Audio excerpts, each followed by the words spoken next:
Recording company వారు సమర్పించు సమర్కంతిక కళాకారిణి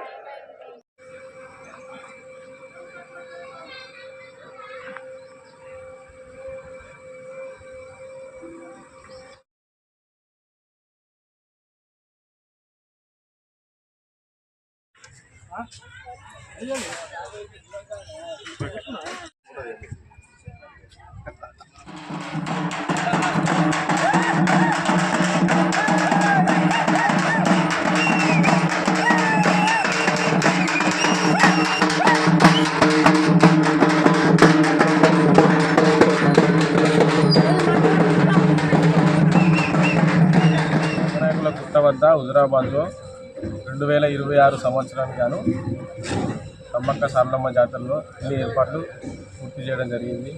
వైద్యం కానీ, వాటర్ ఫెసిలిటీస్ కానీ, రోడ్లు కానీ, డ్రైనేజ్ వ్యవస్థ కానీ, లాట్రిన్లు కానీ ప్రతి ఒక్కటి ఏర్పాట్లు అన్నీ కంప్లీట్ చేయడం జరిగింది. భక్తులకు ఎలాంటి అసౌకర్యం లేకుండా అందరికీ అందుబాటులో అన్ని వైద్యం కానీ ప్రతి ఒక్కటి అందుబాటులో ఉండే విధంగా అన్ని ఏర్పాట్లు చేయడం జరిగింది. భక్తులందరూ అధిక సంఖ్యలో వచ్చేసి అమ్మవారిని దర్శించుకొని అందరూ కూడా అమ్మవారి ఆశీస్సులు పొందగలరని కోరుకుంటున్నాం. దాదాపు 15 రోజుల ముందు నుంచి మేము ఈ కార్యక్రమాలన్నీ ఎండోమెంట్ గారి సహకార్యంతో, అదే పోలీసు శాఖ వారి సహకారంతో, ప్రతి ఒక్క డిపార్ట్మెంట్ అందరి సహకారంతో మేము ఈ కార్యక్రమాలన్నీ పూర్తి చేయడం జరిగింది.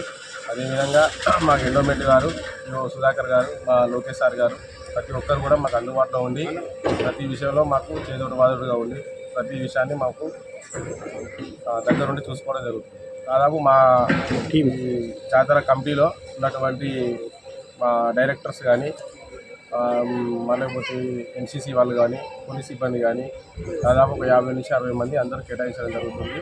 ఎలాంటి అసౌకర్యం లేకుండా మా డైరెక్టర్లు కానీ, నేను చైర్మన్ కానీ, ఎండోమెంట్ తరఫున కానీ, పోలీస్ శాఖ కానీ ప్రతి ఒక్కరు అందుబాటులో ఉండి, మరియు విద్యుత్ శాఖ వారు కానీ, ప్రతి ఒక్కరు మున్సిపల్ శాఖ వారు కానీ అందరూ మీకు అందుబాటులో ఉండి ఎలాంటి అసౌకర్యం లేకుండా భక్తులకి మేము ఏర్పాటు చేయడం జరిగింది.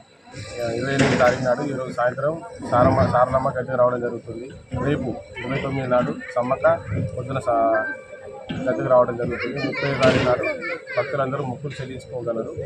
31వ తేదీ నాడు శనివారం వనప్రవేశం ఉంటుంది. కాంగ్రెస్ పార్టీ ఉరితల ప్రణవ్ గారు నియోజకవర్గ ఇన్ఛార్జి గారి సహాయ సహకారాలతో అన్ని ఏర్పాట్లు చేయడం జరిగింది. మా కమిటీ మెంబర్లు కానీ మేము కానీ గవర్నమెంట్ పరంగా రేవంత్ రెడ్డి గారి నాయకత్వంలో, ప్రణవ్ బాబు గారి నాయకత్వంలో అందరికీ సౌకర్యాలు కల్పించాలని ప్రణవ్ బాబు గారి నాయకత్వంలో మేము ఇక్కడ అన్ని ఏర్పాట్లు చేయడం జరిగింది. ప్రణవ్ బాబు గారు కూడా ఇక్కడికి వచ్చి పర్యవేక్షించడం జరిగింది. సిఐ గారు కానీ మాధవి మేడం గారు కానీ ప్రతి ఒక్కరు వచ్చి ఇక్కడ పర్యవేక్షించి అన్ని ఏర్పాట్లను వాళ్ళు ఎప్పటికప్పుడు పర్యవేక్షించడం జరుగుతుంది.